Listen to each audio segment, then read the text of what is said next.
स्वाभिमान की जंग या फिर 18 महीने पुराना कोई गहरा राजनीतिक खेल क्या था? क्यों अन्नामलई ने अचानक से इस्तीफा दे दिया? अचानक इस्तीफे के पीछे का पूरा सच हम आपको इस वीडियो में बताएंगे। नमस्कार, आप देख रहे हैं न्यूज़ 18 का डिजिटल प्लेटफॉर्म। मैं हूं आपके साथ श्रुति श्रीवास्तव। तमिलनाडु बीजेपी के पूर्व प्रदेश अध्यक्ष के अन्नामलई ने बीजेपी से अपना नाता तोड़ते हुए एक बेहद चौंकाने वाला खुलासा किया। अन्नामलई ने बताया कि केंद्रीय नेतृत्व के साथ उनके वैचारिक मतभेद पिछले 18 महीनों से चल रहे थे और उन्होंने 4 दिसंबर 2025 को ही आला कमान को अपने इस्तीफे की जानकारी दे दी थी। तो अब आइए जानते हैं कि आखिर 18 महीने पहले हुआ क्या था। विस्तार से बताऊंगी मैं इस वीडियो को, तो पूरा ध्यान से देखिएगा। दरअसल तमिलनाडु की सियासत में आज यानी कि 5 जून 2026 को वो महाविस्फोट हो ही गया जिसकी चिंगारी पिछले 18 महीनों से सुलग रही थी। सूबे में बीजेपी का सबसे बड़ा चेहरा और पूर्व आईपीएस अधिकारी के अन्नामलई ने आखिरकार भगवा पार्टी को अलविदा कह ही दिया।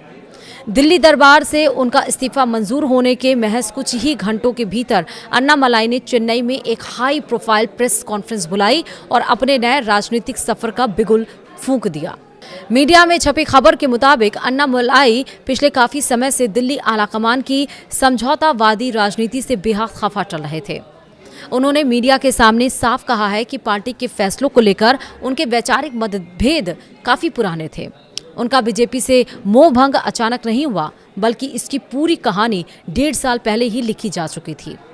साल 2019 में जब कर्नाटक कैडर के बेहद कड़क और सिंघम कहे जाने वाले आईपीएस अधिकारी के अन्नामलई ने पुलिस सेवा से इस्तीफा दिया तो हर कोई हैरान था। इसके ठीक 1 साल बाद यानी कि 25 अगस्त 2020 को उन्होंने दिल्ली में बीजेपी का दामन थाम लिया।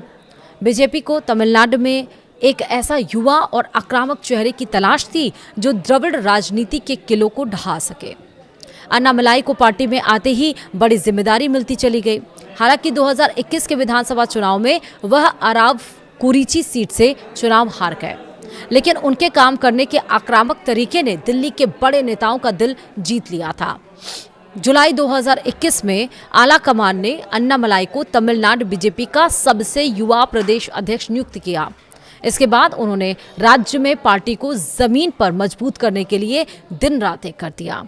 जुलाई 2023 में शुरू हुई उनकी एन मन्न एन मक्कल यानी कि मेरी भूमि मेरे लोग पदयात्रा ने राज्य की राजनीति में भारी हलचल मचा दी थी। इस यात्रा के जरिए अन्नामलई ने सीधे सत्तारूढ़ द्रमुक यानी कि डीएमके पर तीखे हमले किए। मीडिया में छपी खबरों के मुताबिक अन्नामलई की इसी आक्रामक शैली के कारण राज्य में बीजेपी एक मुख्य विपक्षी दल के रूप में उभरने लगी थी और युवाओं में उनका जबरदस्त क्रेज देखा गया। अब बात करते हैं उस मुख्य वजह की जब बीजेपी से मोहभंग होने लगा। मामला सितंबर 2023 के आसपास का है। अन्नामलई ने द्रविड़ राजनीति के बड़े प्रतीकों CN अन्नादुरई और AIDMK की दिवंगत नेता जयललिता को लेकर तीखे बयान दिए थे। इस बयान से भड़ककर सहयोगी दल AIDMK ने 25 सितंबर 2023 को बीजेपी और एनडीए से नाता तोड़ लिया था। अन्नामलई चाहते थे कि बीजेपी इस बैसाखी को छोड़ अकेले लड़े, लेकिन दिल्ली आलाकमान द्रविड़ दलों के सामने झुकने को तैयार था। यहीं से अन्नामलई का पार्टी की नीतियों से मन खट्टा हो गया था और कहें तो कलेजा फटने लगा था। इसके बाद भी अन्नामलई ने केंद्रीय नेतृत्व के सामने स्टैंड लिया कि बीजेपी को बिना किसी बैसाखी से अकेले लड़ना चाहिए। जून 2024 जब लोकसभा चुनाव था, उसमें बीजेपी ने अकेले चुनाव लड़ा। अन्नामलई कोयम्बटूर सीट से खुद चुनाव हार गए, लेकिन उनके नेतृत्व में बीजेपी का वोट शेयर रिकॉर्ड 11.38% यानी कि 11.38% पहुंच गया।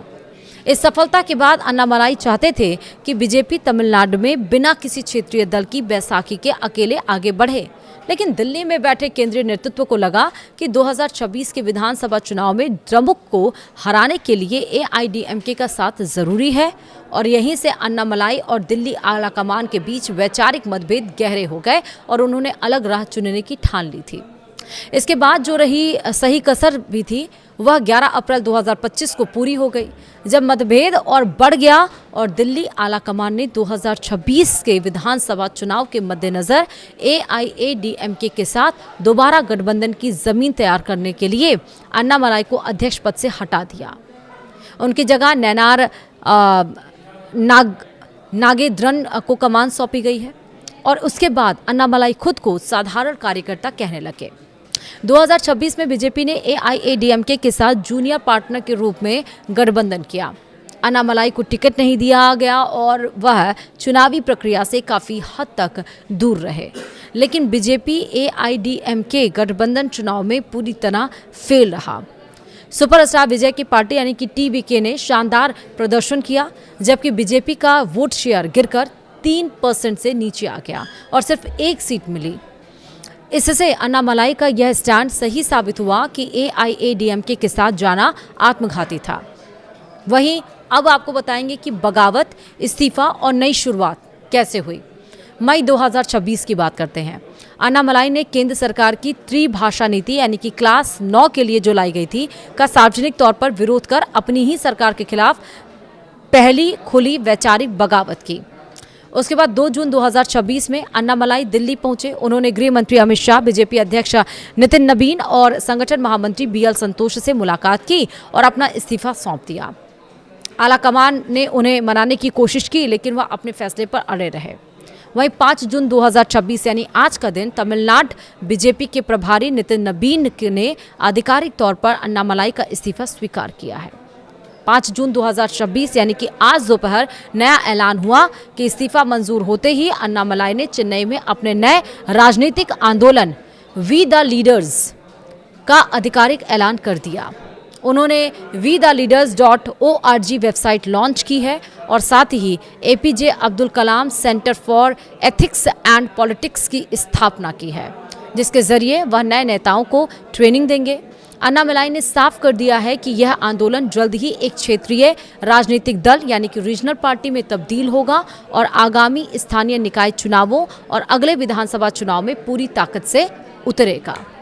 तो ये पूरी कहानी रही कि आखिरकार अन्नामलाई ने बीजेपी से इस्तीफा क्यों दिया।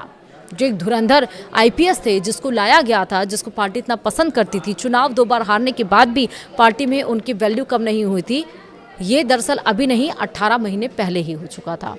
अब आप बताइए इस वीडियो में कमेंट करके क्या अन्नामलाई का इस्तीफा देना सही था। वो जो पार्टी बना रहे हैं WeTheLeaders.org वेबसाइट बनाए, We The Leaders पार्टी करके बनाया है, क्या उनका ये फैसला सही है?